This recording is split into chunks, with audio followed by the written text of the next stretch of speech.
Alors, bonjour à tous, je pense qu'on va débuter. Alors aujourd'hui, Aude Anissette Coco nous donne l'occasion de participer, à Aiguise des compétences autour d'un thème assez important. Donc, avec elle aujourd'hui, on va apprendre à définir ses objectifs sur l'année et également faire la mise en pratique. Donc, sans plus tarder, Aude, je te passe la main. D'accord, merci beaucoup David.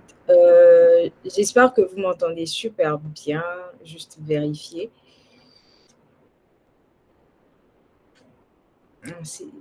Ok, super, merci beaucoup.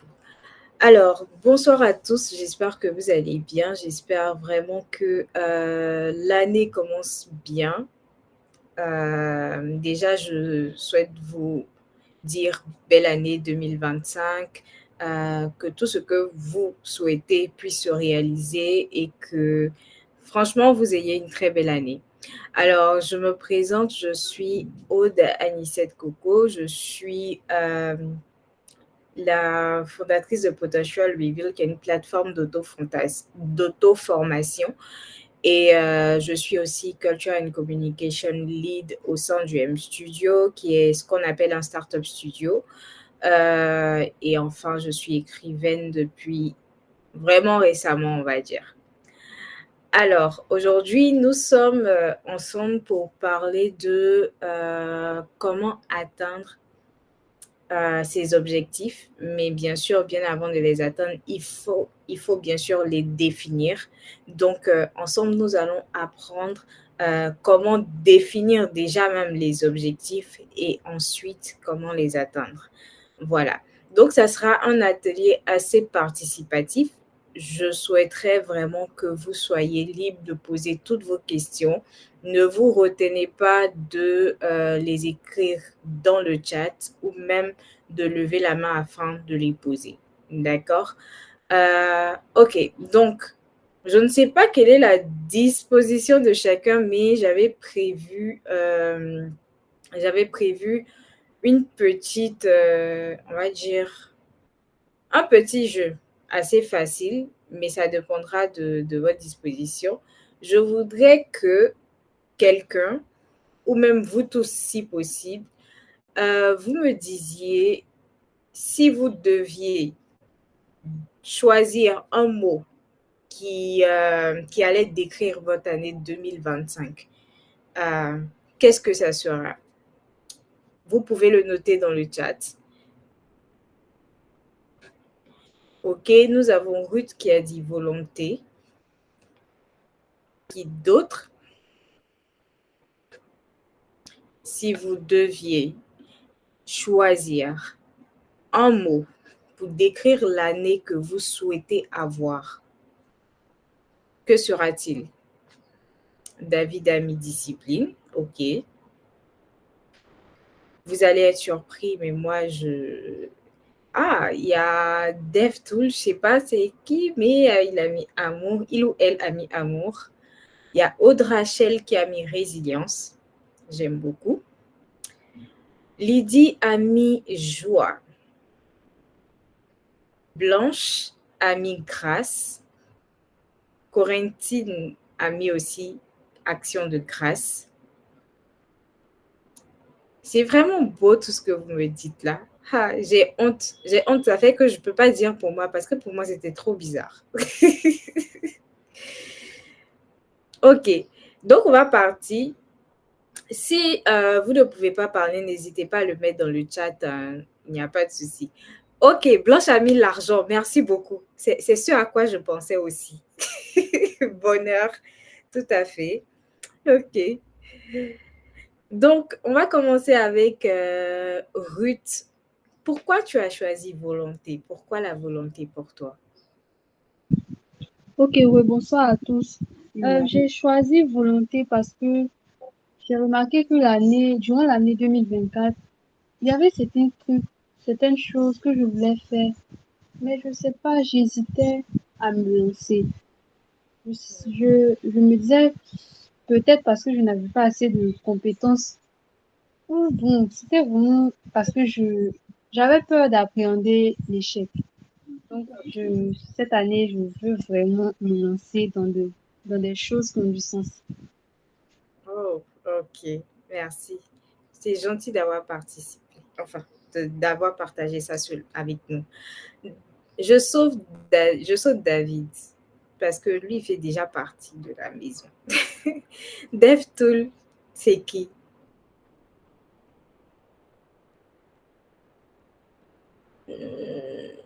DevTool, ou je sais pas, on n'a pas le nom. Bon, ok, Aude Rachel. Pourquoi la résilience?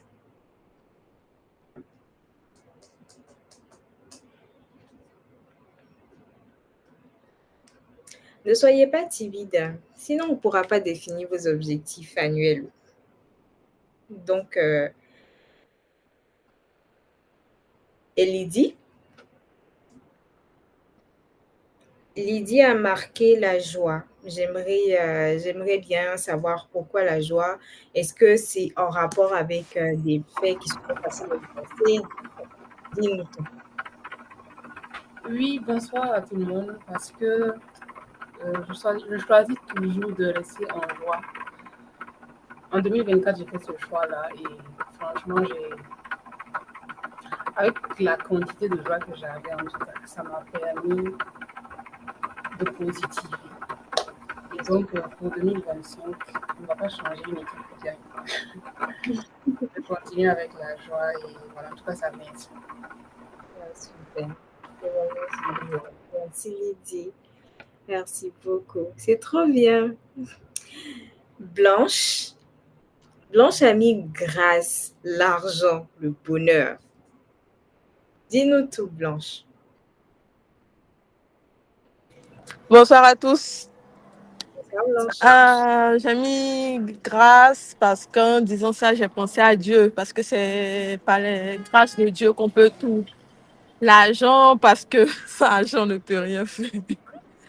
Et bonheur, parce que je me dis, quand il y a la grâce du Seigneur et quand il y a l'argent, forcément le bonheur va venir. Ça, c'est vrai. Je suis d'accord avec toi. D'accord, c'est bien noté. Merci. Alors, il y a Aude qui dit la résilience pour elle, la capacité à surmonter les difficultés. Ah, je comprends, désolée. Je ne sais pas si c'est toi qui es malade ou une de tes connaissances, mais vraiment prompt rétablissement et courage. On est avec toi. Ok, franchement, c'est magnifique. Bon, je vais faire exception. David, pourquoi la discipline? La discipline, parce qu'il y a certains aspects de ma vie que j'ai toujours remis à plus tard. Donc, j'ai décidé de ranger ces aspects-là cette année. Ok, d'accord. C'est vraiment intéressant. Merci. Franchement, tout ce que vous avez dit, c'est vraiment magnifique parce que on va dire que je me retrouve là-dedans également. Moi, cette année, le mot qui est vraiment celui qui va me guider, c'est vraiment d'oser parce que comme, comme tout le monde, on sait que faire des plans, c'est assez facile, mais passer à l'action, c'est super difficile. On se dit que moi, cette année, je vais ouvrir un business ou bien je vais faire du contenu ou bien je sais pas, je vais me rapprocher de Dieu, je vais arrêter de faire telle chose pour commencer telle autre chose. Mais c'est super difficile parce que arrivé à un certain moment, il y a cette routine-là qui nous rattrape et on n'est pas capable de pouvoir se dire, OK, le chemin que j'emprunte, ce n'est pas celui que j'aurais voulu. Et on se laisse dompter par cette routine-là. Et puis finalement, on ne fait pas ce qu'il faut faire. Et franchement, je vous comprends.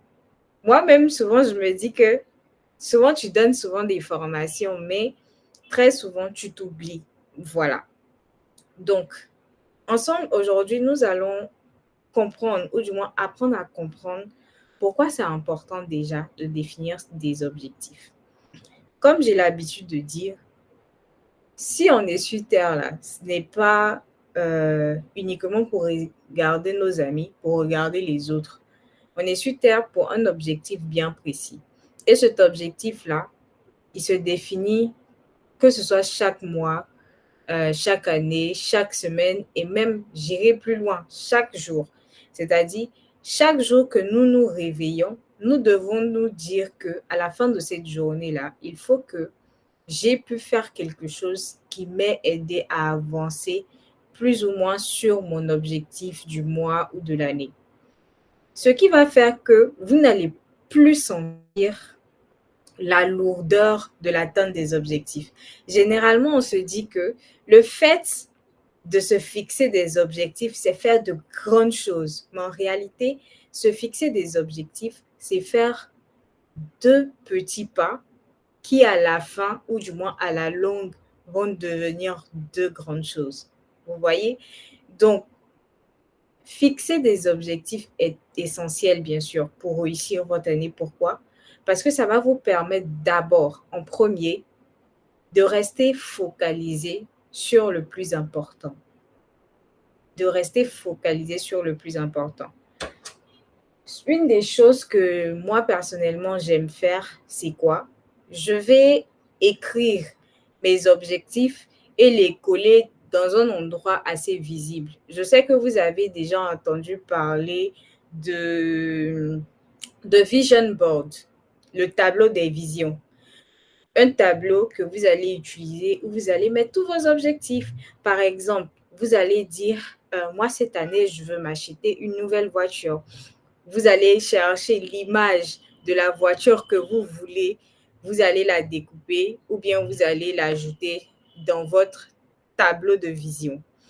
Vous allez dire, je veux me marier. Vous allez chercher la voiture, vous allez chercher vous allez chercher la robe de mariée ou le smoking que vous voulez porter le jour de votre mariage, vous allez le mettre avec des dates et tout ça. Donc, c'est très essentiel de visualiser, d'avoir une vision assez claire de ce que vous voulez. Parce que très souvent, il y a beaucoup de personnes, quand on leur demande « Qu'est-ce que tu veux ?» Enfin, sur l'année 2025, ils vont te dire « Je veux justement beaucoup d'argent. » Mais beaucoup d'argent, c'est combien? Quelle est cette somme-là qui va te satisfaire? Quelle est cette somme-là que tu considères comme beaucoup d'argent? C'est très important. Donc, ce qui est conseillé, c'est de mettre, on va dire, de mettre un nombre, ou du moins de mettre un nombre sur ce que tu veux, de mettre des dates assez claires. Donc, ça sera par exemple d'ici juin 2025, d'ici le 30 juin 2025, je veux que dans mon compte, j'ai 25 millions nets. C'est ce que moi, je considère comme riche ou bien avoir beaucoup d'argent. Comme d'autres personnes vont dire non, moi, d'ici le 30 juin, moi, je veux avoir 1 milliard de francs CFA en net. Donc, il faut être assez précis pour vous permettre de pouvoir vous focaliser. Parce que lorsque c'est, on va dire, de manière dispersée, au final, vous vous dites que, bon, même si je gagne de l'argent, je peux le dépenser. Et vous allez constater que, généralement, lorsque l'objectif n'est pas très bien défini, les efforts qu'on fait pour pouvoir atteindre les objectifs sont beaucoup plus difficiles et on est moins dans les détails. Pour quelqu'un je reste sur la richesse parce que c'est assez, on va dire, quantitatif. C'est assez, on voit clairement. Quand tu gagnes 500 francs, tu sais que tu gagnes 500 francs. Quand tu gagnes 1000 francs, tu sais. Donc, je reste là-dessus. Mais c'est pas, il faut apprendre à transposer au fait sur les autres objectifs que vous pensez pouvoir atteindre. Donc, si par exemple, vous dites que moi, je vais vendre des vêtements Et pour chaque vêtement, je vais acheter le vêtement à 500 francs pour le revendre peut-être à 1000 francs. Lorsque tu vends ce vêtement-là, tu as cette valeur de 500 francs qui est là, qui est fixe, que tu dois économiser. Parce que tu te dis qu'à la fin ou du moins à la date que j'aurai définie, ces 500 francs-là, il faut que je puisse les retrouver dans mon bilan à la date que j'aurai convenue. Donc, c'est très important de non seulement quantifier votre objectif, mais aussi de donner une date de délai à cet objectif-là. Aujourd'hui, nous sommes là pour tout 2025, certes, mais il est très important, voire même essentiel, de définir les objectifs à court terme d'abord, ensuite à moyen terme et enfin à long terme, même sur l'année. Donc, votre court terme, ça peut être, par exemple, les 4 premiers mois. Donc, janvier, février, mars, avril.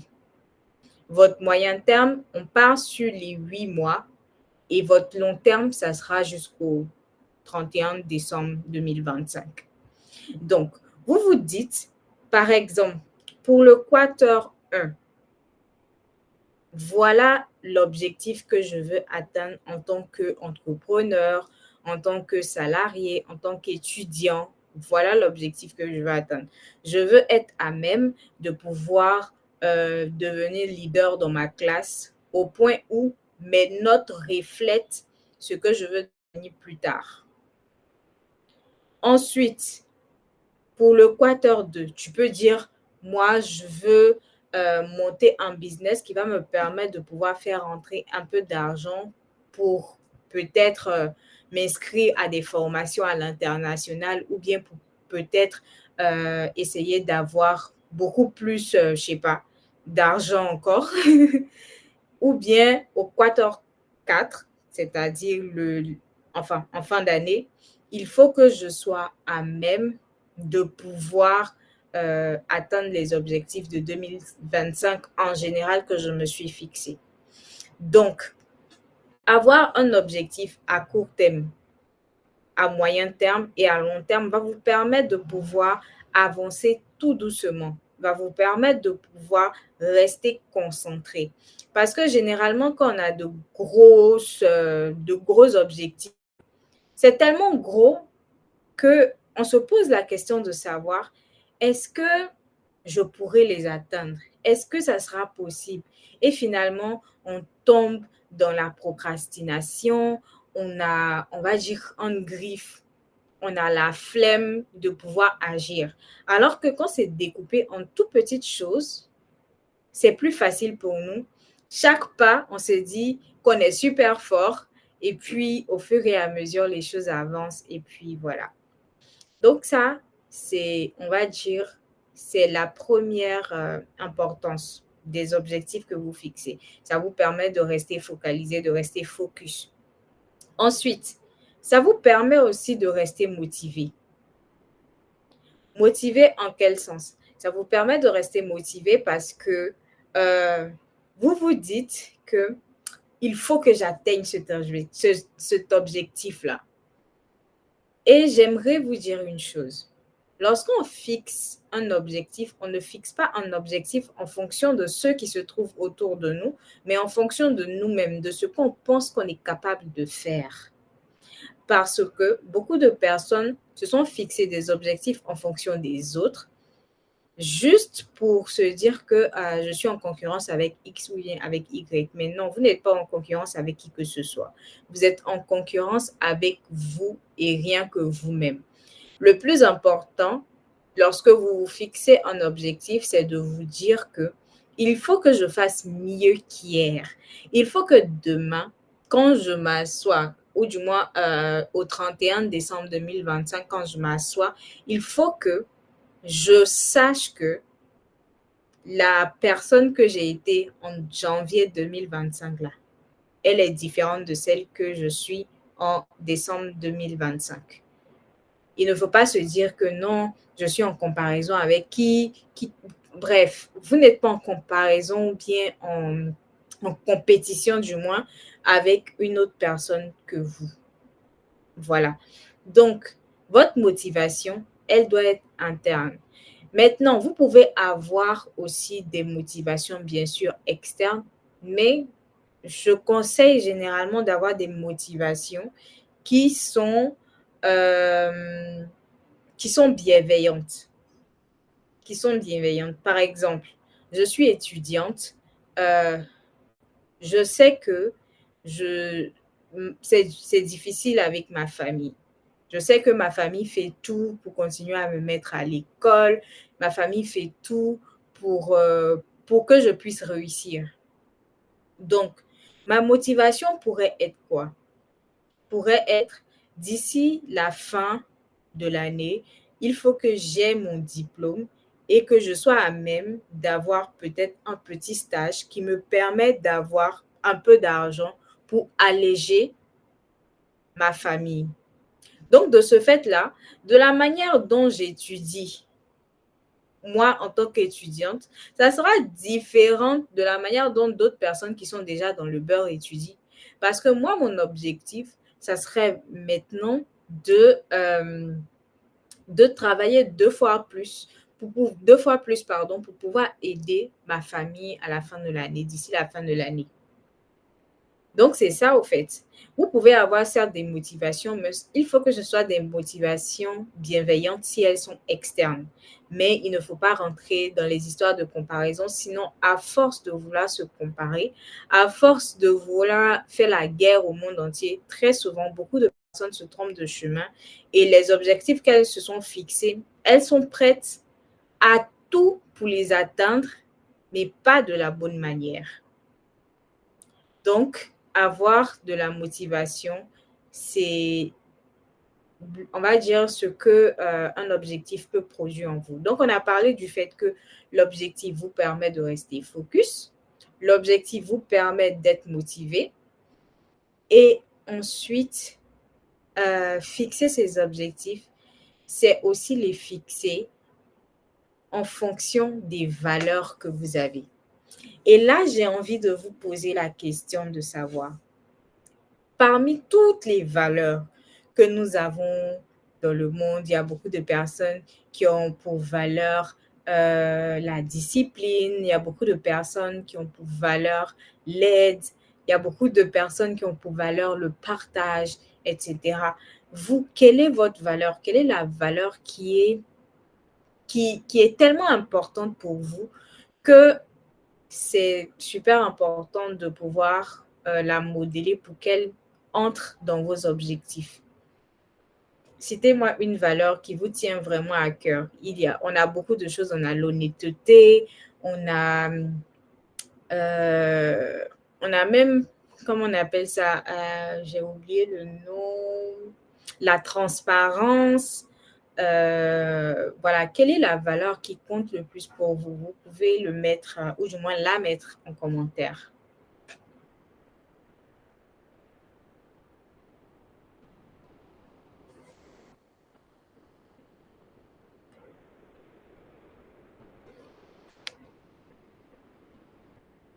David a mis l'intégrité, ok. En effet, l'intégrité, c'est une valeur incroyable pour moi. Incroyable.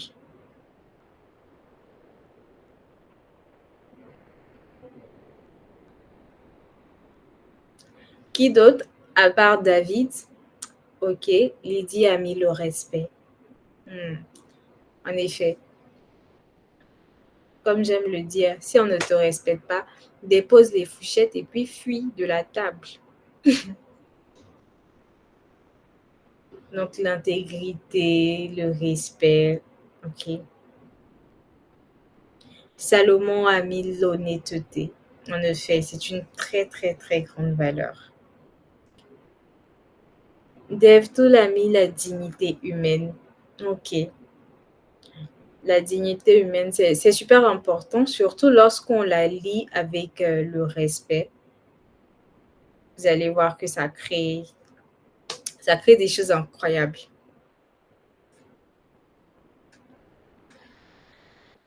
Brut, la vérité. Ok. Hmm. La vérité, ça va avec l'honnêteté en même temps. C'est super. J'aime ce que je lis. J'aime ce que je lis. Pourquoi? Parce que je sais que je suis en face de bonnes personnes. Ismaël a mis l'équité. Ok.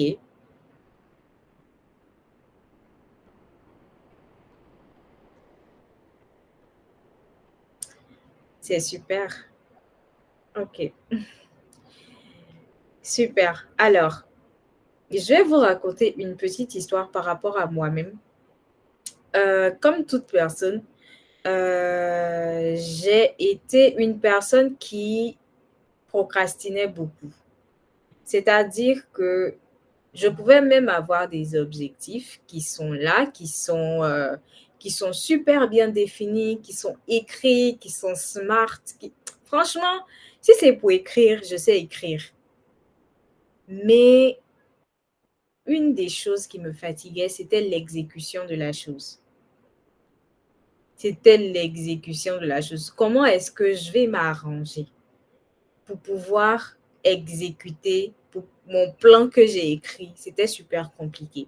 Ce qui faisait que d'année en année, je définissais, chaque décembre des objectifs que je voulais atteindre, mais je n'arrivais pas à les atteindre. Simplement parce que je voyais plus gros que mon nombril, au fait. Je me disais que j'étais capable de choses super incroyables, mais en réalité, dans la faisabilité des choses, je me disais finalement, c'est trop gros.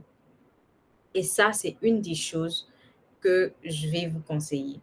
Lorsque vous commencez à définir vos objectifs, lorsqu'elles sont en rapport avec les valeurs que vous-même avez choisies, au lieu de rajouter l'honnêteté et la vérité, vous allez voir que ça sera beaucoup plus simple pour vous. Parce que ce sont des choses que vous-même, vous vivez. Ce sont des choses qui comptent pour vous.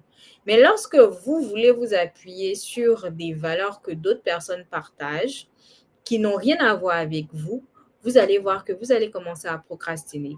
Vous allez définir des objectifs qui sont bien plus gros que vous et que vous ne pouvez pas atteindre. Raison pour laquelle, pour définir ces objectifs, il est important d'être soi.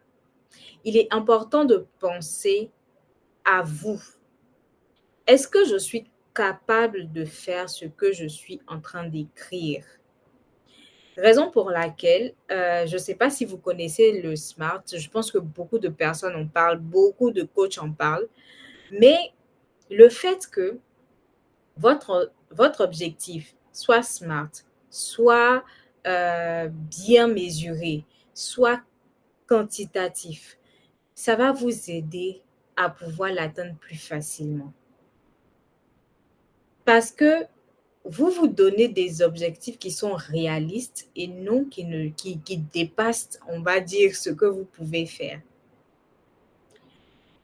Je ne dis pas que vous devez, je ne dis pas que vous devez vous rabaisser. Ah, il y a David qui a partagé le guide du SMART, justement. Je ne dis pas que vous devez vous rabaisser. Non, c'est pas ce que je dis. Mais il faut être vrai. Voilà, il faut être vrai. Comme c'est défini ici, SMART, c'est spécifique, mesurable, atteignable, réaliste et temporel. Donc, spécifique, il faut fixer de vrais chiffres avec de vrais délais. Je suis désolée, mais tu ne peux pas vendre ton fille et puis tu vas me dire que d'ici juin 2025, tu vas avoir 1 milliard de francs CFA dans ton compte en banque. Soyons vrais. Soyons réalistes, s'il vous plaît. Mesurable. Assurez-vous que votre objectif est traçable. Ne pas se cacher derrière les mots à la mode. Moi, je serai une influenceuse avec 100 000 abonnés. Alors qu'on sait on sait de vous à moi que le buzz, là, il est super aléatoire. Il faut être honnête avec toi-même. Atteignable. Travailler à un objectif qui est difficile mais possible. Ne pas essayer de conquérir le monde en un jour. C'est ce que je disais. Il faut être vrai avec soi-même. Il faut se dire que la vie, c'est pas, on va dire, on n'est pas dans le monde de Tintin ici. C'est vraiment tout doucement qu'on arrive à atteindre les objectifs. C'est peu à peu. On commence par une personne, puis par 5, ensuite par 10, etc., etc. Réaliste. Soyez honnête avec vous-même. Vous savez de quoi vous et votre équipe est capable, ou du moins vous savez de quoi vous-même vous êtes capable. Tu sais que tu es seul, tu n'as personne pour t'assister, mais tu te donnes des objectifs de waouh, tu vas faire ça comment? Sachant que dans une journée, il n'y a pas 50 heures, il n'y a que 24 heures. Et dans les 24 heures, il y a déjà 8 heures même qui sont KO parce qu'on dit que tu es censé dormir pendant les 8 heures. Ne me dites pas que seuls ceux qui dorment tard réussissent dans la vie. C'est faux. C'est faux. C'est ceux qui sont organisés qui réussissent dans la vie, ceux qui ont de l'audace et ceux qui ont, j'ai envie de dire, qui ont la bénédiction de Dieu. Parce qu'il y a des gens qui travaillent même 24 heures sur 24. De vous à moi, ils ne vont jamais réussir. C'est Dieu qui bénit. Et ensuite, temporel pour le thé, donnez-vous un délai, ne pas courir après un objectif que vous pourriez atteindre un jour. Voilà. Donc, il faut que ce soit vraiment dans un temps qui est logique, j'ai envie de dire. Un temps qui est smart, comme c'est écrit ici. Voilà. Donc, je pars par exemple, lorsque j'ai écrit le livre concernant ce que vous savez déjà, lorsque j'ai écrit mon livre, ce que je me disais, c'était quoi? C'était, je vais vendre 250 exemplaires physiques. Ça, c'était mon objectif. Je vends 250 exemplaires physiques d'ici fin janvier. Et Dieu faisant grâce, j'en ai vendu plus. Dieu faisant grâce, j'en ai vendu plus. Mais au moins, l'objectif que je m'étais fixé, je me disais que quand on monte, quand on descend, je sais que je suis capable de vendre les 250. C'est ça, Ruth. Je suis sûre que je peux vendre les 250 physiques. Pourquoi? Parce que je me suis appuyée sur les personnes que je connaissais personnellement déjà. Je me suis appuyée sur les personnes qui avaient précommandé le livre. Je me suis appuyée sur mon étude de marché en quelque sorte. Et en fonction de cela, j'ai défini mon objectif concernant la vente du livre en disant d'ici fin janvier, j'aurai vendu 250 livres. Peut-être pas plus, mais juste 250 livres. Et Dieu faisant grâce, j'en ai vendu plus. Mais j'ai été réaliste. Je ne me suis pas dit que... Il y a beaucoup de personnes qui m'ont dit, par exemple, que Aude, tu as 40 000 abonnés sur LinkedIn. Donc, c'est sûr que tu vas vendre genre 5 000 livres dès la sortie, au minimum. Et je leur ai dit, mais non, c'est pas comme ça. Dans les 40 000 personnes, il y a au moins 10 000 qui ne seront pas intéressés, ça c'est sûr.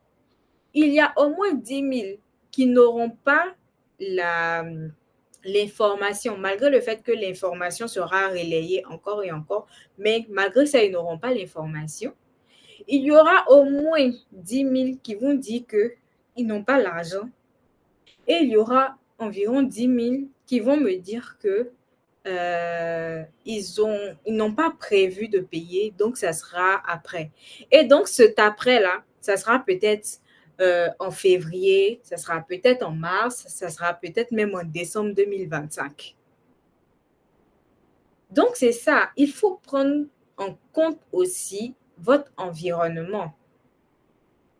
Il faut prendre en compte aussi ce qui se passe autour de vous. Il y a des choses que vous allez maîtriser, il y en a que vous ne maîtriserez pas. Et j'ai envie de vous dire que lorsque vous définissez vos objectifs, il y a une probabilité que ces objectifs ne soient pas atteints comme vous le souhaitez. Mais l'erreur que vous ne devez, ou du moins l'erreur à ne pas commettre, c'est de se dire que j'ai prévu pour juin 2025 d'être à telle étape. Comme je ne suis pas arrivée à cette étape-là, cela signifie que je ne vais jamais atteindre mes objectifs et tout. Non, ce n'est pas comme ça que ça marche. Il vous faut de la motivation. Une fois que votre objectif est défini de manière smart, il faut oser maintenant passer à l'action.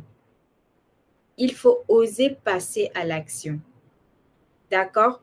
Donc, ce qu'on va faire maintenant, c'est que chacun de vous va prendre le temps, on va dire 1 minute, 2 minutes maxi, de réfléchir sur un objectif qu'il souhaite, enfin, qu'il a atteint, pas qu'il souhaite, qu'il a atteint dans le passé et pourquoi ça a fonctionné, ou du moins comment il a fait et puis ça a fonctionné. On a eu des années antérieures. Vous avez fait des choses dont vous êtes fiers, qui ont marché. Réfléchissez à un objectif que vous avez réussi à atteindre et vous allez partager avec nous pourquoi ça a fonctionné. Ceux qui ne peuvent pas parler, vous pouvez mettre dans le chat. Ceux qui peuvent parler, nous vous écoutons. Vous levez la main et puis vous parlez simplement.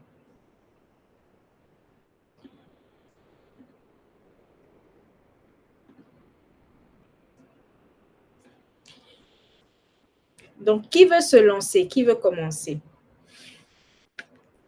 Un truc que vous aviez fait dont vous êtes vraiment fier. Comment est-ce que vous avez fait pour que ça fonctionne? Vous allez voir qu'en réalité, il n'y a rien de difficile au fait de définir ses objectifs, en fait.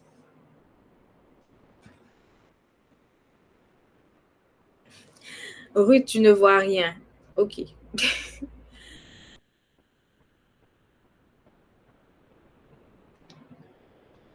Donc, il n'y a rien que vous aviez voulu faire dans le passé que vous avez réussi à faire. Moi, je vais à D-Classroom. OK. D-Classroom, c'est un projet que j'ai mûri depuis 2021. Depuis 2021, j'envisageais de mettre sur pied cette plateforme. Pour une raison comme pour une autre, j'ai remis l'année prochaine à chaque fois. Là, vous m'entendez? On t'entend parfaitement. Ok. Donc, pour une raison, pour une autre, j'ai dû remettre mon projet année après année à chaque fois, jusqu'en 2024, où j'ai vraiment décidé de me lancer, de poser les bases, étape par étape, jusqu'à ce qu'on en soit là aujourd'hui. Tout est une question de volonté. Hein. Moi, c'est ce que je pense. D'avoir la volonté. Et après, il faut avoir un plan. Ouais. Le reste suivra. Ok, merci David. Alors Ruth, tu as trouvé ou tu n'as pas encore trouvé? Ok. Alors, en effet, c'est très important. On a tous de belles idées. Dieu n'est pas méchant avec nous, il est toujours bon avec nous. Donc, il fait en sorte que nous ayons de très belles idées qui nous viennent en tête. Il y a deux choses généralement qui nous découragent. L'effort que nous allons fournir pour pouvoir arriver à réaliser cette idée-là. Et ensuite, on va dire la concurrence aussi. J'aurais dit l'argent, Mais généralement, pour beaucoup de nos idées, c'est plus au niveau de l'effort et de la concurrence. C'est que lorsque on voit qu'une personne qui a la même idée que nous, pas rapidement, elle commence à développer la chose, on se dit de toutes les manières, elle a déjà atteint l'objectif en question, elle a déjà développé l'idée, donc à quoi ça sert que moi je vienne encore faire la même chose? Donc, j'ai envie de vous dire une chose. Lorsque vous avez une idée, un objectif, peu importe qui d'autre est en train de la développer autour de vous, ce n'est pas votre problème. Comme je vous le disais dès l'entame de la session, vous n'êtes pas en concurrence avec les autres, vous êtes en concurrence avec vous-même. Et du moment où vous êtes en concurrence avec vous-même, cela signifie quoi? Cela signifie que vos objectifs, votre plan que vous dressez pour pouvoir atteindre ces objectifs-là, il doit regarder que vous et rien que vous. Si c'est en matière d'entrepreneuriat pour les entrepreneurs, il est très important de savoir qu'il y aura toujours des clients. Il y a des gens, ils vendent good en janvier, ça marche. Ils vendent good en juin, ça marche. Ils vendent good en décembre, ça marche. C'est pas parce que ils sont assez spéciaux, mais ils savent que peu importe la période, il y aura toujours des personnes qui vont acheter le produit que je vends. Mais seulement que l'approche que j'aurai face à un client de janvier, où c'est la rentrée, sera différente d'un client qui vient en vacances en juin, qui sera encore différente d'un client qui recherche un cadeau pour ses enfants en décembre. Donc voilà, le tout aussi, c'est d'être vraiment intelligent. Il y a DevTool qui nous dit que la démarche pour devenir ce que je suis aujourd'hui a commencé en 2019. C'est à ce moment-là que j'ai décidé de me lancer en tant que consultant en développement de solutions informatiques en freelance. Je remercie Dieu pour cette opportunité et pour tout ce que j'ai pu accomplir depuis. C'est super ça. Donc, c'est ça. Comme je le disais, comme DevTool l'a dit, il faut oser. Tu peux penser quelque chose, mais tant que tu n'oses pas, tant que tu ne te dis pas, OK, c'est le moment de le faire, tu auras beau définir de très beaux objectifs, ça n'ira nulle part. Donc, tu auras beau. Là, par exemple, je vais partager avec vous 5 questions qui vont vous permettre d'écrire les objectifs de 2025. Mais vous aurez beau écrire ces objectifs, vous aurez beau vous asseoir à réfléchir pour pouvoir trouver la meilleure manière de construire ces objectifs. Mais si vous n'avez pas à cœur, si vous n'avez pas à tête de pouvoir oser les réaliser, ça sera une année encore où en décembre 2025, vous allez dire 2026, je vais me tuer à atteindre mes objectifs et 2026 sera pareil encore. Donc, c'est très important de se mettre en tête que cet atelier que nous sommes en train de faire, il n'est pas uniquement pour écrire des objectifs SMART, mais il est là pour vous dire que je dois oser. Et je ne sais pas quels sont les objectifs à long terme de 10 Classroom, mais je me dis que c'est une communauté assez belle où vous pouvez compter sur les uns et les autres, au fait. Donc, je ne sais pas si vous avez de quoi noter ou je vais peut-être le partager dans le chat. Donc, les objectifs, pour pouvoir définir vos objectifs, voilà 5 petites questions que vous pouvez utiliser qui sont: quel est ton objectif principal de cette année? Est-ce que c'est monter un business?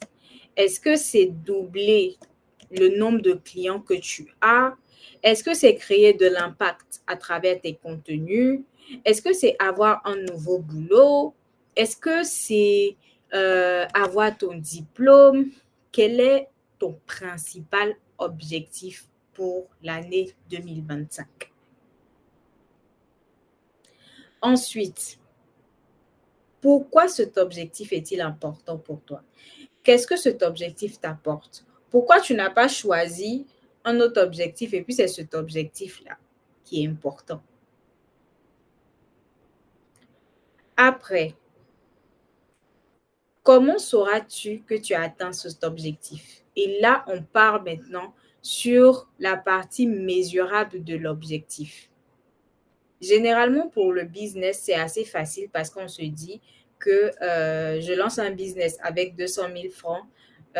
J'espère avoir un bénéfice de 500, 600 000 francs. Donc, si j'ai mes 600 000 francs, je sais que j'ai atteint mes objectifs. C'est assez, on va dire, assez simple, assez clair, assez concret. Même pour le job. J'ai un job actuellement, ou du moins peut-être j'ai 2 jobs. Peut-être j'ai 2 jobs actuellement. Moi, mon objectif, c'est d'avoir un seul job assez stable. Donc, lorsque je cherche mon travail ou bien je me fais débaucher, je me retrouve à avoir un seul job assez stable qui combine les 2 salaires que j'avais auparavant. Donc, ça me fait gagner plus de temps. J'ai plus de temps pour ma famille, pour faire autre chose, pour moi-même, etc. Donc, comment sauras-tu que tu as atteint cet objectif? Ensuite, quels sont les obstacles possibles qui peuvent arriver? Quels sont les obstacles possibles? Parce qu'il ne faut pas qu'on se leurre. Faut pas qu'on se leurre. Il y aura toujours des obstacles. Comme je disais, on n'est pas dans le monde des bisounours. Il y aura toujours des obstacles qui vont vous empêcher de pouvoir atteindre vos objectifs. Donc, quels sont ces obstacles-là qui peuvent arriver? Quand tu regardes ton business, tu veux acheter, je dis n'importe quoi, tu veux acheter des coques de téléphone sur Alibaba pour venir les revendre ici. Et qu'est-ce qui peut arriver? Il peut avoir que tu tombes sur un fournisseur qui te produise de la mauvaise qualité, ou bien même pendant le transport des coques de téléphone, malheureusement, ça se perd en chemin, tu auras perdu ton argent, ou bien encore, ça arrive et les gens ne sont pas du tout intéressés. Au fait, il y aura beaucoup d'obstacles qui peuvent arriver juste pour un petit business de vente de coques de téléphone. Donc, quand tu regardes ton objectif, quels sont les obstacles possibles qui pourraient venir t'empêcher d'atteindre tes objectifs? Et devant chaque obstacle, mets de potentielles résolutions. Par exemple, si jamais, par exemple, j'achète des produits saisonniers. Nous sommes pendant la période de pluie. J'achète des parapluies sur Alibaba et quand ça vient, le temps que ça arrive, la saison des pluies est passée. Donc, du coup, ce n'est plus nécessaire d'avoir des parapluies. C'est un obstacle. Donc, en face de cet obstacle-là, quelle est la potentielle solution que je pourrais proposer qui va me permettre quand même de faire sortir mes parapluies? Est-ce que tes parapluies, tu vas les vendre en mode parasoleil? Tu vas faire, je ne sais pas, la publicité des K-dramas où ils ont tout le temps des parapluies dans leurs mains pour donner envie aux gens d'avoir des parapluies, même en temps ensoleillé. Voilà. Donc, pour chaque obstacle possible, tu donnes une solution. Et enfin, quel délai réaliste te fixes-tu pour cet objectif? Quel est ton délai? Est-ce que tu comptes atteindre tes objectifs d'ici janvier? Est-ce que tu comptes atteindre d'ici juin? Est-ce que tu comptes atteindre tes objectifs d'ici novembre, d'ici octobre, bref, ou bien décembre 2025? Ça dépend de toi. Mais moi, personnellement, moi, ce que je fais pour ma part, c'est que je me donne un objectif jusqu'à octobre de chaque année. Mes objectifs, c'est jusqu'à octobre de chaque année. Je me dis que pourquoi jusqu'à octobre? J'ai la marge de novembre-décembre qui est là. Donc, peu importe ce que je vais faire, si je ne réussis pas à atteindre en octobre, je sais que maxi novembre-décembre, je serai toujours dans le temps. Voilà. Donc, je me donne, on va dire, je me donne une pression. Ah, j'ai vu même que David a tout partagé, j'ai repartagé. Je me donne une pression, on va dire, gratuite pour pouvoir aller au-delà de ce que j'ai prévu. Voilà. Donc, c'est très important. Bon, on va lire un peu le message de Clément. Bonsoir Anicette. C'était en 2020. Je travaillais dans une entreprise de la place où je percevais un salaire de 100 000 francs par mois.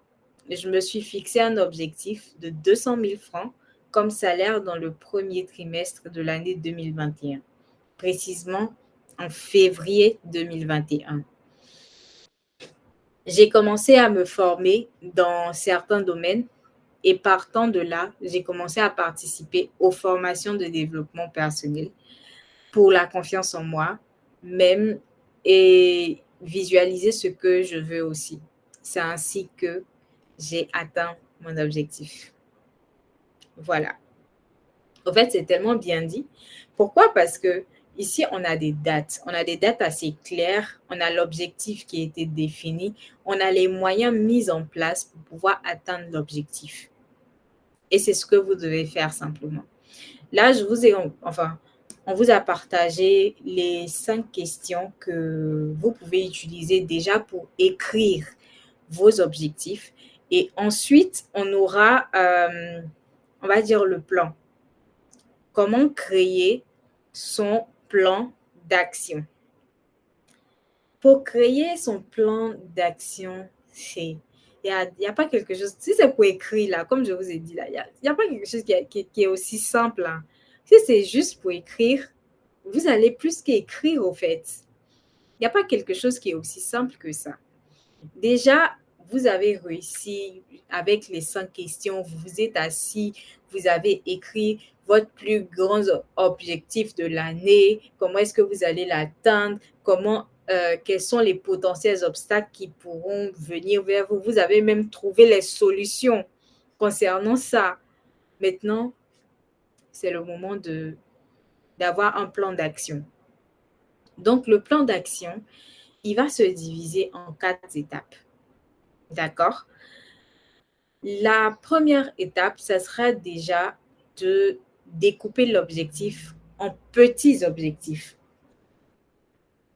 De découper le grand objectif de 2025 que vous avez là.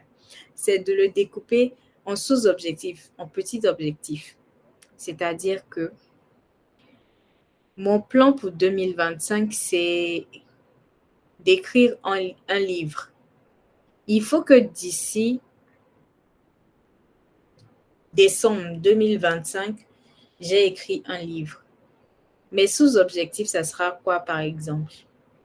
Ça sera que j'écris peut-être 10 pages chaque mois. Chaque mois, je prends le temps d'écrire 10 pages. Ensuite, les 3 derniers mois, je vais prendre le temps de donner à des personnes qui vont faire des relectures et qui vont me faire des feedbacks. Et c'est comme ça, au fait. De manière à ce que vous ne sentiez pas la lourdeur de l'objectif. De manière à ce que vous ne sentiez pas la lourdeur de l'objectif. Une fois que vous aurez fini de découper l'objectif en sous-objectifs, vous allez définir des actions journalières et mensuelles qui vont vous permettre d'atteindre cet objectif. Donc, je veux vendre des coques de téléphone. Quelles sont les actions journalières que je peux faire pour pouvoir atteindre mon objectif? Je vais par exemple prendre le temps de voir ce qui marche au niveau du marché ivoirien. Quels sont les types de téléphones que les gens ont en abondance? Par exemple, je fais une étude de marché au fait. Quels sont les types de téléphones que les gens utilisent en abondance? Je trouve. Ensuite, concernant les types de téléphones, quelle est la moyenne d'argent que les gens peuvent payer en fonction de ce que je prévois de faire comme business? J'ai mes données qui sont là. Ensuite, quand je vais sur Alibaba, quels sont les fournisseurs qui pourront me vendre à moins de coûts pour que je puisse revendre au prix de l'étude que j'aurais fait déjà sur le marché? Donc, c'est comme ça, en fait. Tu définis, par exemple, pour le premier mois, je vais me concentrer sur mon étude de marché. Pour le deuxième mois, je vais me concentrer sur tout ce qui est finance, comme combien j'investis, combien est-ce que je vais pouvoir, à combien je pourrais vendre mon produit, etc. Pour mon troisième mois, je vais rechercher les fournisseurs. Je vais faire plusieurs fournisseurs pour être sûr de tomber sur le bon fournisseur. Et pour mon quatrième mois, je vais maintenant passer ma commande pour pouvoir envoyer ma marchandise. Et à partir du cinquième mois, je commence à vendre ma marchandise. Je fais les publications qu'il faut, la publicité qu'il faut, etc. autour. Donc, c'est un travail assez minutieux. Et à partir de mon sixième mois, maintenant, j'ai les revenus que j'espérais. Ce n'est pas de se dire que, OK, moi, pour 2025, je veux telle chose. Donc, quand on dit février, moi, j'ai atteint mes objectifs de 2025, je me repose. Il faut faire bien les choses. Voilà. Donc, ça, c'était la deuxième étape. Ensuite, pour la troisième étape, il est très important d'identifier aussi les ressources nécessaires. C'est de ça que nous parlions tout à l'heure. Est-ce que j'aurai suffisamment de temps? Si je veux lancer un business et que je suis employée, est-ce que j'aurai suffisamment de temps? Je veux lancer un business, mais je suis étudiante. Est-ce que j'aurai suffisamment de temps? Ou quel temps me permettrait de pouvoir réaliser ce projet-là? En argent, est-ce que j'ai suffisamment d'argent ou il va me falloir faire un side business, un petit business à côté pour avoir un peu plus d'argent avant de me lancer dans mon grand potentiel business que je veux? Est-ce que j'ai les compétences nécessaires pour pouvoir atteindre les objectifs? Tout à l'heure, Clément disait quoi? Il voulait passer de 100 000 francs à 200 000 francs. Donc, il a investi en quoi? En formation. En formation sur la confiance de soi pour être sûr de lui-même avant de passer maintenant à un autre boulot qui allait lui donner les 200 000 francs. Donc, est-ce que j'ai les compétences nécessaires? Tu dis que tu veux vendre les mèches, mais tu ne t'y connais pas en mèches. Va voir quelqu'un, va voir, je ne sais pas, une coiffeuse ou bien un truc, et puis demande-lui demande de te former au fait. Donc, c'est ça. Est-ce que j'ai la compétence nécessaire pour pouvoir gérer telle chose? Donc, il y a tout ça. Et enfin, c'est très important d'avoir des breaks, d'avoir des pauses, voilà. D'avoir des pauses pour pouvoir évaluer vos progrès. Ça peut être chaque 2 mois, chaque 3 mois, chaque 4 mois, ça dépend de vous. Mais en tout cas, c'est très important d'avoir des pauses assez régulières pour pouvoir évaluer votre progrès. OK, j'ai dit que je lançais mon business d'ici juin. En janvier, je fais une pause. Où est-ce que j'en suis? Est-ce que mon étude de marché, elle est concluante? Est-ce que en février, j'ai trouvé les fournisseurs qu'il faut? Est-ce que je pense que j'ai assez d'argent véritablement pour pouvoir lancer ce business-là? Est-ce que c'est vraiment le temps qu'il faut? Est-ce que j'ai évolué? Et c'est ça, au fait. C'est très important de prendre votre temps pour pouvoir évoluer les progrès que vous faites. J'espère que jusque-là, ça va. Est-ce que vous avez des questions?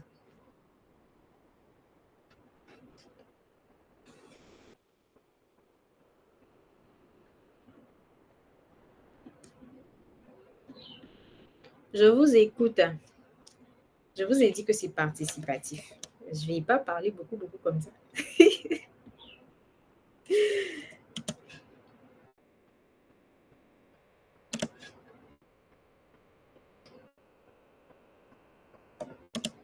Je suis toute oui. Là, je partage avec vous aussi les 4 étapes pour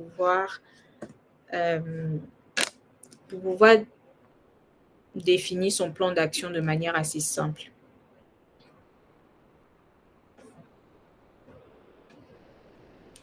C'est bon? Messieurs, mesdemoiselles, mesdames, je regarde qui est connecté. On a Ruth Coco, on a Salomon, on a DevTool, on a Correctine, Alice. Oui, madame, c'est bon, c'est bon. Ok, c'est super. D'accord. Donc, oui, il y a quelqu'un qui lève sa main, je ne sais pas si je regarde. Oui, Jean-Michel. Oui, Jean-Michel, vas-y. Merci, bonsoir à tous.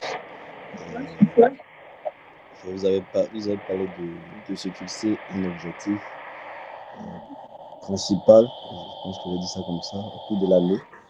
Et quand vous avez développé, moi j'ai plus compris que vous parliez de projet en termes d'entrepreneuriat, c'est comme ça que j'ai compris au fait. Mais est-ce que ça ne pourrait pas être autre chose, par exemple, si je travaillais dans une institution où mon objectif principal c'est de finir manager général, par exemple. Quand je vous écoutais, je réfléchissais en même temps comment utiliser vos techniques là, mais je ne vois pas vraiment en fait. Donc, j'ai dit ça comme ça et puis peut-être que vous pourrez m'aider à l'instant. Comme vous avez dit que c'est pratique, merci d'avance. Voilà. Bien sûr. Ok.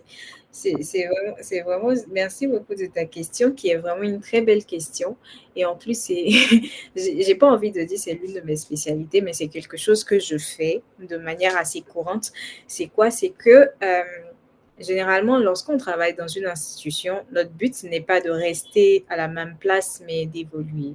Voilà. Donc, on peut adapter même ce que j'ai partagé parce que généralement, c'est une autre formation concernant l'évolution de carrière, la définition du plan de carrière en entreprise et même hors entreprise. Déjà, il faut définir ton objectif. OK, moi, mon objectif, actuellement, je suis à tel stade, c'est de devenir manager plus tard. Donc, quelles sont les étapes dans mon entreprise qui permettent de devenir manager? Parce que chaque entreprise est différente d'une à l'autre. Il y a certaines entreprises, ils ont, on va dire, un plan assez clair pour une personne qui rentre dans l'entreprise pour devenir manager. Je vais prendre par exemple le cas de Wave, par exemple. À Wave, ils ont ce qu'ils appellent des performance reviews, qui sont des revues de performance qu'ils font chaque 6 mois. Et donc, en fonction des attentes, des objectifs de chaque employé, ces employés-là savent s'ils auront une promotion ou pas. Et très généralement, lorsqu'ils ouvrent des postes, ils donnent l'opportunité aux employés en interne de postuler d'abord avant le public en général. Donc, c'est déjà de trouver, de regarder. OK, certes, mon objectif, c'est de devenir manager, middle ou bien senior, mais quelle est la démarche pour le devenir dans ma boîte? Une fois que tu as cette démarche-là, à partir de là, maintenant, tu peux définir tes actions hebdomadaires ou mensuelles pour pouvoir les atteindre. Donc, Dans mon entreprise, on travaille par exemple par objectif ou bien même en mode projet. Il y a beaucoup d'entreprises qui aujourd'hui travaillent en mode projet. Ils vont définir, on va dire, l'atteinte des objectifs comme la réalisation d'un projet. Donc, qu'est-ce que je peux faire moi de mon côté qui aura un impact sur le projet sur lequel on travaille? Ça sera par exemple de devenir, ou du moins d'être proactif. D'être proactif. Lorsque il y a un truc à faire, de dire, OK, moi, je vais m'en charger, par exemple. Ou bien lorsqu'il y a un projet, de se dire que, OK, au lieu de penser comme une personne qui attend que les tâches viennent à elle, moi, je vais travailler en avance sur le projet, je vais faire mes recherches, je vais poser des questions à gauche, à droite, vers d'autres personnes même qui travaillent même dans d'autres entreprises qui occupent justement le poste que je veux avoir. Et puis, lors des débriefs, en fait, renvoyer ça à ma hiérarchie. Et eux vont savoir que, ah, cette personne-là a les capacités de pouvoir gérer un projet sur lequel nous souhaitons avancer. Donc, la proactivité, elle est essentielle. L'information est roi, donc c'est de s'informer, comme j'ai dit, de savoir quelles sont les différentes étapes dans ton entreprise pour devenir manager. Il y a des entreprises aussi, quand tu rentres, ce pourquoi on t'a recruté, c'est là-dessus tu restes. Et même quand ton manager part, il part te recruter un autre manager ailleurs pour venir pour venir le mettre à la place. C'est leur politique, c'est leur politique à elle, au fait, à ces entreprises-là. Donc, c'est très important aussi. Et ton plan de carrière, il est très important aussi de le définir, pas uniquement dans ta boîte, mais aussi hors de ta boîte. Il faut se dire que si je suis dans une entreprise où le manager reste le manager, même s'il part, on va faire des recrutements externes pour remplacer ce manager-là. Cela signifie que moi, si je veux devenir manager, je vais faire en sorte d'avoir beaucoup d'expérience où je suis, d'être proactif, d'avoir de belles recommandations pour moi aussi postuler vers une autre entreprise où je pourrais avoir justement ce poste managérial-là. Donc, c'est un peu comme ça. Et ensuite, bien sûr, il faut identifier les ressources nécessaires, comme je le disais. En temps, qu'est-ce que ça va te coûter de faire des recherches de manière proactive? De te dire que j'ai mon travail qui est là, mais je suis prêt à pouvoir supporter les tâches d'autres personnes juste pour être bien vu, juste pour qu'on sache que je suis prêt à pouvoir donner le meilleur de moi-même. En compétences, est-ce que j'ai les compétences nécessaires pour pouvoir avoir un poste managérial? C'est ça. Est-ce que j'ai les compétences nécessaires pour pouvoir avoir un poste managérial? Très souvent, on veut avoir des postes de manager, mais ce que le manager fait, toi-même quand tu regardes, tu sais que on dirait que c'est compliqué.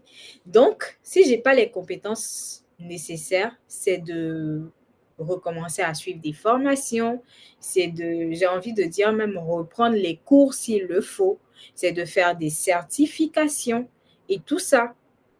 Donc, une fois que tu auras ça, c'est de suivre, d'évaluer. Est-ce qu'en janvier, de janvier à mars, je suis la même personne? Est-ce que mes connaissances sont devenues, se sont bonifiées? Est-ce que je pense que je suis capable de prendre des décisions, des responsabilités, de suivre une équipe? Parce qu'il y a tout ça. Être un manager, ce n'est pas seulement avoir une équipe à manager, c'est aussi être sûr des responsabilités qui nous seront incombées. Il y a ça. C'est gérer les situations de crise avec nos équipes. Il y a ça. C'est de se dire que j'ai beaucoup d'argent, mais mon travail sera proportionnel à cet argent-là. Donc, il y a tout ça.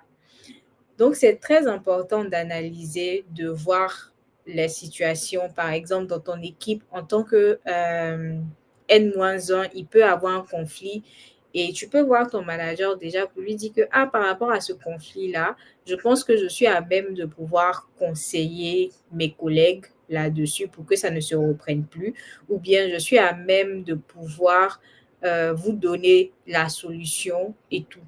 Maintenant, faut pas qu'on se mente, comme je dis toujours, on n'est pas dans le monde des bisounours. Donc, de ce fait-là, il y a certains managers qui peuvent dire que, ah, il veut prendre ma place, ou bien cette personne-là est un danger pour moi, etc., etc. Donc, à côté de ça, moi, je vais te dire beaucoup de prières. C'est très important. Et puis, voilà. Sinon, comme tu as pu le constater, les 4 étapes sont vraiment transposables sur la vie professionnelle, la vie de carrière normale. Voilà. Donc, j'espère que j'aurai répondu à ta question.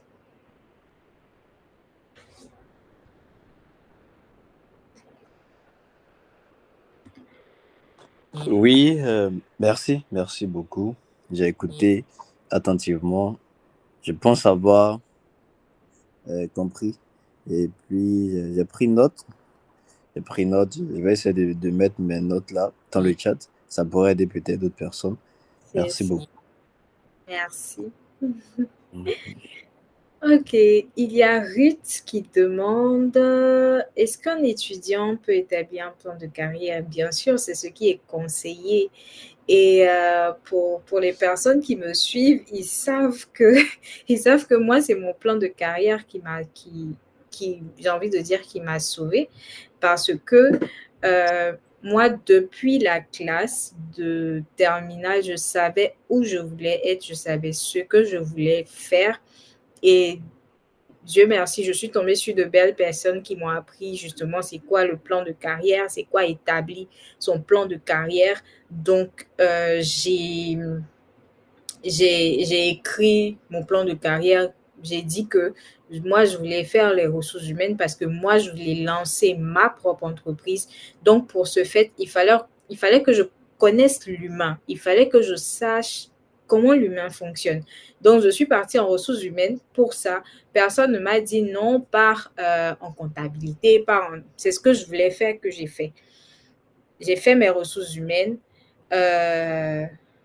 Arrivé à un certain moment, la vie étant ce qu'elle est, je me suis retrouvée en tant que commerciale à Wave. Et même là-bas, malgré que j'étais commerciale, lorsqu'il y avait des sujets RH, des sujets ressources humaines, je faisais tout pour mettre ma bouche là-dedans, de manière respectueuse, bien sûr. Je faisais des propositions, je disais à la directrice des ressources humaines que on pourrait faire ceci ou cela pour les employés et elle le voyait. Elle ne parlait pas, mais elle le voyait. Et lorsqu'il y a eu une ouverture au niveau des ressources humaines, automatiquement, elle a pensé à moi parce qu'elle se disait, bon, Aude, elle est certes sur le terrain, mais elle fait le taf, quoi. Elle fait le travail et elle m'a ramené où je voulais être. Voilà.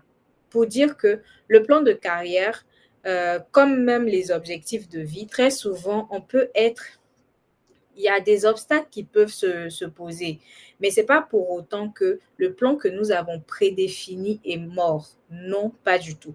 Maintenant, il y a certaines personnes qui, on va dire, leur plan est assez versatile. Ils se disent, bon, si le plan n'a pas marché, peut-être une autre chose pourrait marcher. Donc, je m'adapte à la situation, je me bonifie là-dedans. Et puis, voilà, il y a des personnes qui, comme moi, ont fait les ressources humaines, qui, quand ils sont partis sur le terrain, se sont dit que, ah, travailler sur le terrain, c'est vraiment génial. Moi, c'est ce que je veux continuer à faire. Donc, ils ont fait des formations, ils ont aiguisé leurs compétences dans tout ce qui est ressources, enfin, tout ce qui est sur le terrain et commercial et tout ça. Et puis, ils sont là-dedans et ils évoluent très, très bien. Moi, ce n'était pas mon cas, ce n'était pas quelque chose qui m'attirait personnellement. Donc, je suis restée dans ma trajectoire des ressources humaines. J'ai tout fait pour quitter le terrain et repartir là-bas. Donc, avoir un plan de carrière en tant qu'étudiant, c'est pour moi la meilleure manière d'évoluer, de savoir où on part. Parce qu'aujourd'hui, avec le monde qui est là, si tu ne sais pas où tu pars, tu risques de te perdre en chemin. Voilà. Donc, voilà un peu. Il y a Jean-Michel qui a partagé ce qu'il a retenu. Il dit que je retiens qu'il faut travailler à développer et démontrer ses compétences, ses aptitudes et sa performance ou son leadership. Proactivité. Ainsi, le management ou le board n'aura pas trop le choix que de mettre des postes de responsabilité utiles au développement de l'entreprise. En effet, c'est parfaitement ça. C'est juste ça, en fait. C'est ça. Quelqu'un a une autre question avant qu'on ne continue? On a déjà fini, il est déjà 16h30. D'autres questions? Préoccupations?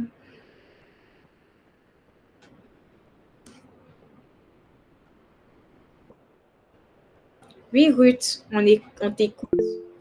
Quel est ton problème? Oui, Jean-Michel, tu peux ouvrir tu peux écrire. Je pense que Ruth avait déjà signalé avant moi. Je crois qu'elle va écrire. Où tu parles, Ruth? Je vais parler directement. Ok. Moi, comme ça, j'ai un souci. Très souvent, en début d'année, j'écris mes objectifs. Mais bon, souvent, il arrive des fois où je change d'objectif 4 fois, 5 fois dans l'année, jusqu'à ce que je me retrouve en fin d'année sans avoir rien fait au final. Par exemple, si je suis là, je vois une opportunité, ou bien je vois d'autres choses, ça m'attire, et j'ai tout de suite envie de me lancer là-dedans.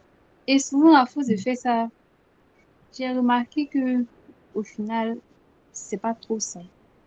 Donc, quand c'est comme ça, qu'est-ce que je peux bien faire pour réellement atteindre mon objectif que je me suis fixé? D'accord. C'est une très belle question.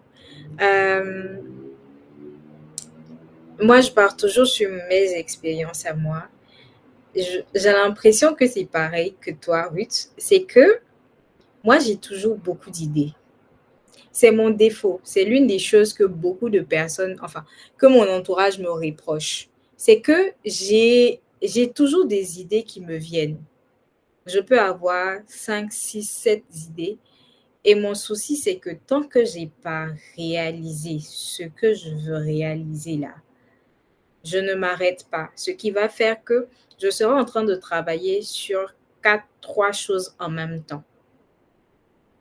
Ce qui n'est pas la solution parce qu'arrivé à un certain moment, je m'épuise et quand je m'épuise, je laisse tomber et puis rien ne naît. Ça devient de la peau de perlimpinpin, en fait. Le conseil que j'ai reçu, que je te partage aussi, c'est simple. C'est juste que concentre-toi sur une chose à la fois.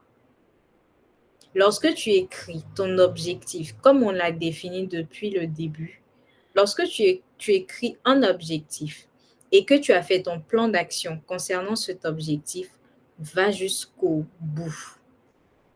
Et lorsqu'il y a d'autres opportunités ou d'autres idées qui te viennent en tête, si ces opportunités-là ne sont pas des choses qui, enfin, qui ne sont pas des choses que tu dois faire là maintenant, qui ne vont pas te rapporter là maintenant, moi, je te conseille de ne même pas regarder. Écris juste, garde, concentre-toi sur l'objectif que tu as. Et c'est important de savoir, on peut travailler sur 2 choses à la fois, mais au-delà de 2, on manque de concentration. On manque totalement de concentration.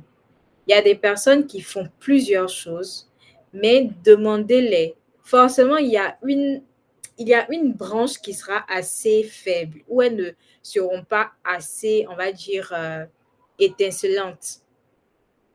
Donc, fais l'effort d'écrire ton objectif, de faire ton plan d'action et puis suis-le. Là, c'est une histoire de motivation intérieure. C'est une histoire de te dire que la fierté que tu vas ressentir, quand tu auras terminé cet objectif-là, ce sera immense. Une fois que tu as fini d'atteindre cet objectif, tu peux entamer un deuxième ou un troisième au fur et à mesure. Ne t'embrouille pas à tout faire en même temps, s'il te plaît. Jean-Michel, vas-y, il n'y a pas de souci. Est-ce qu'il m'entend? Oui, je vous entends. J'avais coupé le micro. Ok. Merci. Comme elle avait parlé de bon, elle a dit qu'elle était de ceux-là qui ont beaucoup d'idées comme vous et qui souvent hésitent à se lancer dans des choses. Je veux dire que la majorité des 8 milliards de personnes sur la Terre ont ce problème-là.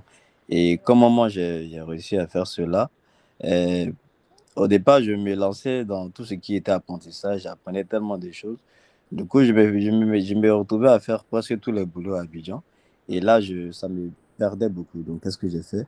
J'ai commencé à lister, euh, par rapport à mes objectifs, les priorités.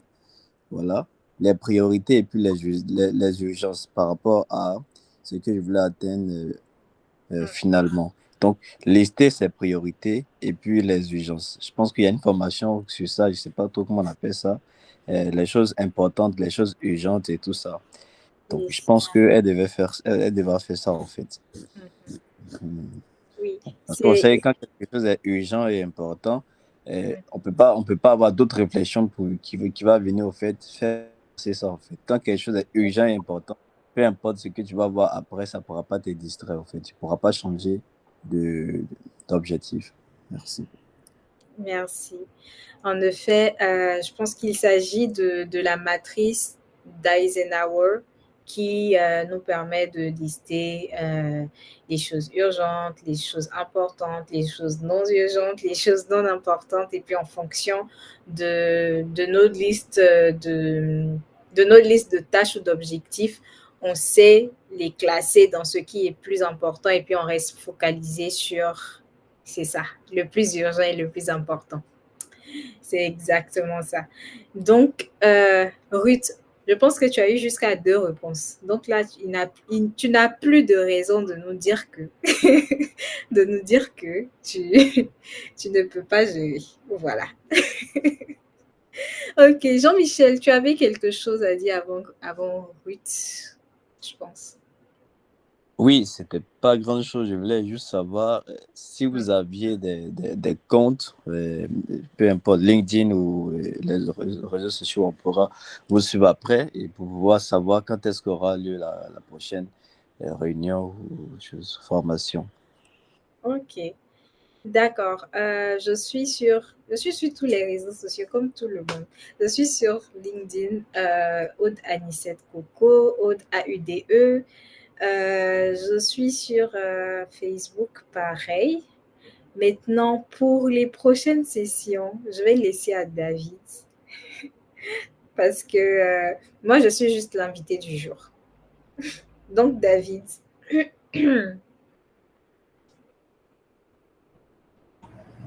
Alors, pour la prochaine session, ça sera pour le 8 février.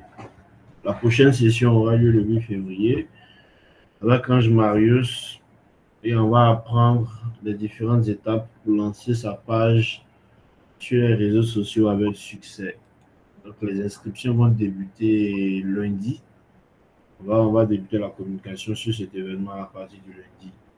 Donc, vous avez la possibilité de nous contacter soit en vous rendant sur notre site web ou sur notre page Facebook. Donc, je vais laisser les différents liens dans le chat.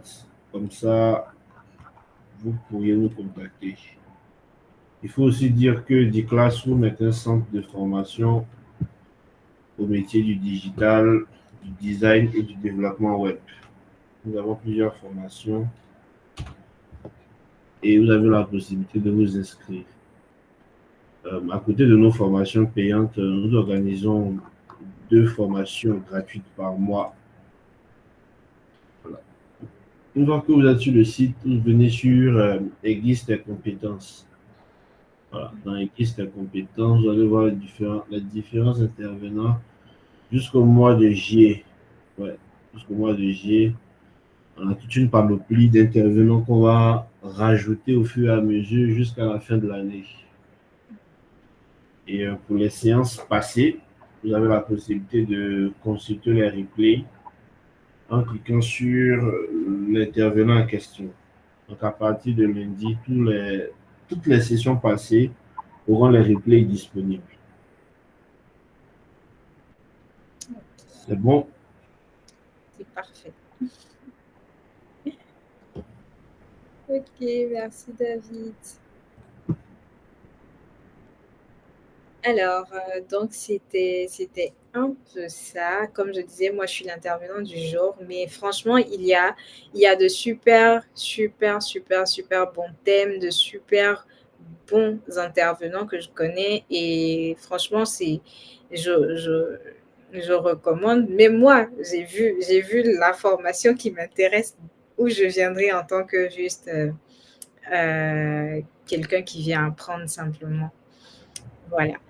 Donc, pour faire le récap de tout ce qu'on a vu, on a dit que c'est très important de pouvoir définir ses objectifs, mais ce qui est encore plus important, c'est d'oser, d'avoir un plan d'action assez clair afin de pouvoir le suivre et d'arriver à la fin des fins. Et que c'est normal qu'il y ait des difficultés, hein. C'est normal qu'on ait, on va dire, des problèmes ou des obstacles pendant notre marche à l'atteinte de nos objectifs. Mais le tout, c'est de se dire que cet objectif-là, il est très important pour moi. Il faut que je puisse l'atteindre. Donc, on a parlé du fait de déjà, lorsque on rédige nos objectifs, de déjà trouver les potentiels obstacles qui peuvent nous arrêter, de donner quelques potentiels résultats pour qu'une fois que nous sommes face à ces obstacles-là, nous puissions réagir de la meilleure des manières. Ensuite, on a dit aussi que c'est très important de pouvoir définir ses objectifs de manière smart. Il faut que ce soit mesurable, quantitatif et il faut se donner, on va dire, des opportunités de pouvoir les atteindre. Donc, il faut identifier les différentes ressources nécessaires, c'est-à-dire que ce soit temps, agents, compétences, formation, afin de pouvoir les atteindre. Ensuite, il faut bien sûr évaluer le progrès, suivre les progrès que nous faisons afin de pouvoir voir s'il faut récalibrer les choses ou pas. Et puis, voilà, se lancer simplement. Donc, moi, personnellement, une des choses qui m'aide aussi, c'est vraiment le dernier tips que je donne, c'est d'avoir un agenda. Voilà, un agenda ou bien même une application de gestion de tâches. Franchement, moi, j'utilise tout ce qui est outils gratuits, moi, j'utilise. J'utilise Google Calendar, c'est mon ami de tous les jours. Même demander à David, lorsqu'il m'a demandé de venir faire la formation, arrivé à un certain moment, j'étais en train de mettre mon calendar à jour. Je lui ai écrit, je dis, mais la formation là, c'est quand? Et tout, pour pouvoir noter. Noter tout, programmer tout. Ça va vous permettre de vraiment suivre les différentes étapes. C'est très important. Et lorsque vous vous mettez un point régulier dans votre calendrier, peu importe, je dis bien peu importe ce qui se passe, juste faites-le. Vous dites que vous allez prier tous les jours à 5 heures du matin. Arrangez-vous pour dormir, je ne sais pas, à 22h, 23h. Quand on dit 4h30, vous êtes réveillé, vous avez pris votre douche, 5h, vous commencez à prier. Faites-le simplement.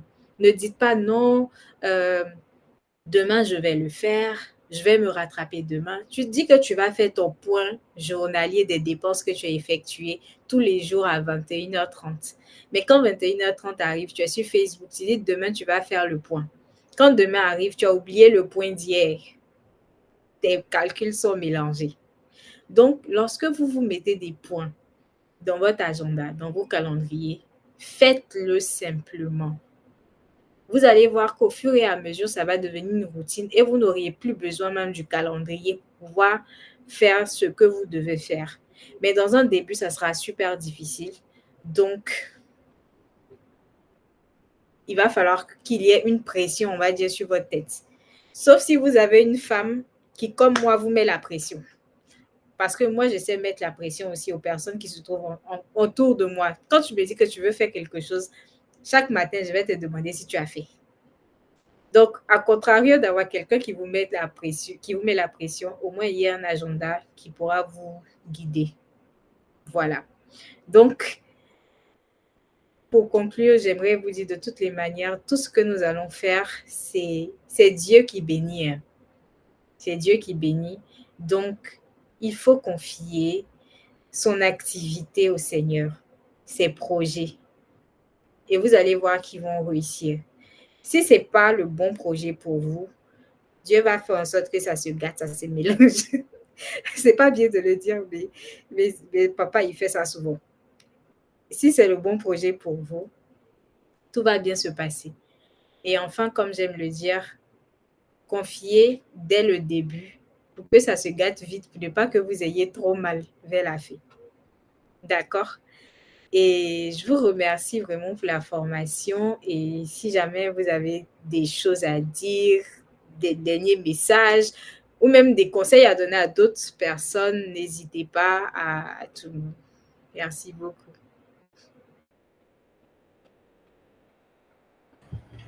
D'accord. En tout cas, merci à tous pour votre présence.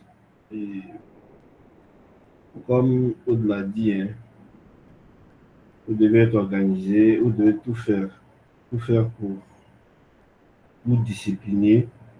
Et ce que vous avez pris comme engagement, donnez-vous les moyens de le réaliser. Voilà. Donc, en tout cas, merci à tous pour votre présence. Vous avez la possibilité aussi de vous abonner à notre chaîne WhatsApp que j'ai laissée dans le chat. Moi, je vous donne rendez-vous le 8 février prochain. Voilà, vous pouvez nous suivre sur notre site web, sur nos différents réseaux sociaux. Et on va continuer de vous relancer par mail jusqu'à la date convenue. En tout cas, merci beaucoup à tous et bon week-end. Merci beaucoup à toi, Aude. Merci. Allez, bon week-end.